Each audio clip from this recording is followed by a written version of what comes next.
but not as crazy as your guys' second Super Bowl 23. It's kind of nuts because leading up to that game, I mean, you guys, there were riots in Miami near the hotel. So you guys had did you have like a curfew? Like, what were the rules leading up to the game when you guys were down there? Anthony, you can go first. Yeah. So, it's amazing. You could look out the window and you saw fires, because they were burning stuff. And I mean, I remember my family was there. We pretty much, guys knew where to hang out, where not to hang out. I didn't really go around that because I had family from California and I had my immediate family. But it was pretty intense, that whole city, with the riots, and you saw things burning in the city. But yeah, it was a lot nicer than Pontiac, that's for sure. 80 degrees. It was nice to go to practice and just wear a jersey, not have to bundle up. But even though we're indoors in Pontiac, you still bundled up on your way there. But, the weather was nicer, but you had a lot of tension, a lot of things going on in the city that weren't very nice. So just looking at our hotel room, you could see the fires. I mean, they weren't maybe a mile away, less than a mile from our hotel. I remember somebody sent me one of those tins of popcorn and sitting outside my door, and I get back and I've got a note. So I'm supposed to check with security. I checked with security and said, what's going on? Well, somebody sent you popcorn, but we thought it was kind of suspicious. So we went and blew up your popcorn. What? They blew it up. They thought it was a bomb. Or they brought the bomb squad in and they took care of it. But yeah, I never did get whoever sent me the popcorn. I appreciate it, but I never got any of it. That is nuts. The Tuesday of that week, we had about 10 or 12 guys go play golf.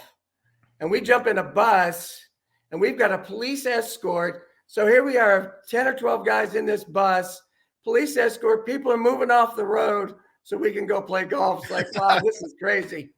But Anthony, isn't that when you went deep sea diving in Wendell? And why don't you tell them that story about Wendell? No, that was in Hawaii. This was that was a pro. This one, Bruce Kozerski and I got a boat, went out tarpon fishing. We didn't catch anything, but I tell you what, it was really relaxing, man. We just laid there, and there was another boat that caught a tarpon, so we got to see what it looked like. But we went out for a couple hours tarpon fish, just Kaz and I, and it was a nice getaway. Those police escorts, man, are something else. I remember my first Super Bowl was in Dallas for the Packers Steelers, and all the ice around Dallas, which Texans have no idea how to deal with. And they had us on a bus, all these media members on a bus with a police escort, forcing Dallas residents to pull off on the side of the road in the ice. And they're like, who's this? The King of England? It's like, no, actually, it's a CBS, like CBS bloggers. Like it's nobody. Like it's a media bus. Yeah, what's funny is it's one thing to be on the bus, it's being escorted, but I experienced in the last 2 years getting down to the Bengals stadium just as the visiting team's coming by, and the traffic is all stopped, so you get all backed up waiting for the bus to go by. So I've been on both sides. I prefer the one with the escort. Definitely. And you guys, that was a whole wild thing, not just the riots, but obviously the night before the game, Stanley Wilson has a drug situation. So one of your starting fullback basically can't play, which is just unheard of for something like that to happen the night before Super Bowl. Did you guys think that had like an emotional impact or maybe just an impact of losing a lead blocker for your Ickey Woods and for your running backs? What kind of impact did you guys think that had on the game, Anthony? Well, offensively, we really didn't look at him as a lead blocker because he ran the offense as well as Ickey and JB. I mean, he was a big part of what we did offensively, carrying the football in addition to being a pretty good blocker. Anytime one of your teammates, your brotherhood goes through something like that, it's going to affect you. I mean, you want to play in the biggest game, the Super Bowl, but man, that drug, that disease got him, and it got him that night. And you just, you think about it, and it was a big emotional blow, because it's just like, here's a guy that has struggled with it, and it got him the night before the biggest game in anybody's football career, playing in the Super Bowl. So, yeah, I thought, and again, we still had JB and Ickey, but, as an offensive line, we didn't play that well to begin with. But, I think having Stanley would have added to our offensive firepower, and the guy was an amazing running back. So you got to imagine he was tested 2 or 3 times a week from like the previous February, all the way through the season up until that happens the night before the game. So we're in a special teams meeting. So we had moved hotels. So, and it wasn't easy finding these rooms. So guys straggled in a little bit late. We're sitting in there and it's like 10 minutes, 15 minutes. And finally we get started with the meeting. And then a few minutes later, here comes Sam walking in. And Sam is up there and he's crying. He said, Stanley didn't make it. Stanley didn't make it. He had a relapse. And it was like, wow. But the other part is you almost have to kind of compartmentalize it because you still have to go out and play the next day. So we wanted to do as much as we could to win the game. And Stanley would have been a huge, huge part of it. The unfortunate thing is he has struggled with that from then on. So, obviously everybody outside of Cincinnati remembers this as the Joe Montana, John Taylor. I saw John Candy in the end zone. I threw a 10-yard touchdown pass to win the game. Anthony, what do you remember most from the Super Bowl? Second half, you had to feel pretty strongly that you guys that was a team you could beat despite the fact they have future Hall of Famers like Jerry Rice. They have a collection. You guys have one, so how were you feeling in the second half of that game? Well, we might only have one Hall of Famer, but I thought we matched up talent-wise. I mean, any position, we were very talented. Our defense had given up a lot of yards, but really held them from getting into the end zone. I think Jerry Rice had over 200 yards, so you're expecting him to make the catch. And again, we moved the ball, and we're probably doing this interview here with the MVP of the Super Bowl if we hold on, your dad Jim.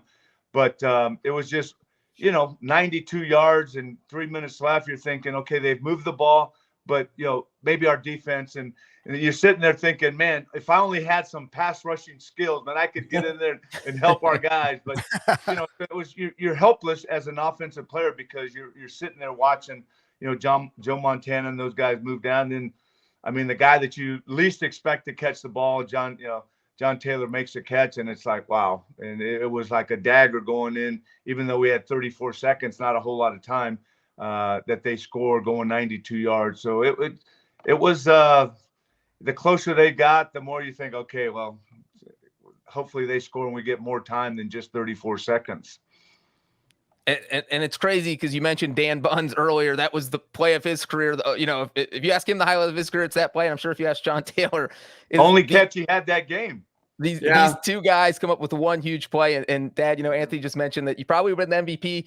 3 field goals. The last one with just over 3 minutes left. You put the Bengals up 16-13 over the 49ers. And Boomer has said as much too. Either on his radio show or Inside the NFL, he said it. The NFL that Jim would have been the MVP. So what's your mindset? We've seen Evan McPherson kick so many big kicks, and we talk about kickers a lot on this show. But what are you thinking? What's going through your head when you're trying a kick with 3 minutes left in the Super Bowl that's going to put your team ahead and might win you the game? So right before we leave for the Super Bowl, Tiger Johnson was one of our special teams because he helped in different special teams. And he's telling a story about 1982 when he was coaching Detroit. And they got a bonus if they go to the NFC Championship game.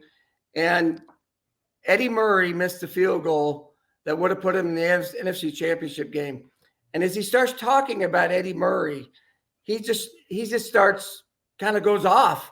He starts spitting and it just every cuss word you can think of starts coming. And the more he talks about it, the angrier he gets. And he's going on and on about Eddie Murray and taking my $25,000 out of my pocket. So I'm standing aside. I hear Sam say, let's make sure we get the field goal out of this. And it just pops in normally I don't do this, pops in my head. Man, if I miss this kick, Tiger's going to be pissed. Oh, no. I had to put that out of my head really quickly. But, I went out there, and the funny thing was where I kicked it from, I had hit a few balls from almost the identical spot the day before. I'm like, I've been here. I've done this. The thing was, it was really a windy night. The goalpost, which way I was kicking, the net had got caught up in the goalpost in warm-ups. So there was some wind involved. And I played it like right center, and it kind of moved left, came in nicely. I come running off the field, and I kind of high-fiving guys, and Chris Collinsworth comes up. He says, "Hey, great kick." He says, "Too much time for 16." And I've been thinking that too. And again, I mean, they got to go 92 yards, right? And any defense out there is going to say, "Yeah, we can stop them." So the way I look at this, it took one of the greatest quarterbacks, one of the greatest receivers, one of the greatest coaches in the history of the league to beat us in those last 34 seconds. Yep, exactly. I mean, probably top. I mean, top number one receiver of all time. Probably, I mean, definitely a top 3 coach, and probably a top 3, if not top 2 quarterback. I mean, that's a pretty ridiculous combination. Yeah, but we did have the MVP quarterback that year in Boomer. That's right. So it wasn't like we didn't match up pretty well. We had some great receivers. Eddie Brown was phenomenal, and Chris was still playing well. So yeah, we matched up. Rodney really well Holman, as good as they get at tight end. Oh yeah. I mean, are these Super Bowls? The bottom line is they just come to. I mean, football comes down to very small moments and key plays. I mean, Tom Brady could be 1-8 in the Super Bowl, or 9-0. I mean, it's crazy.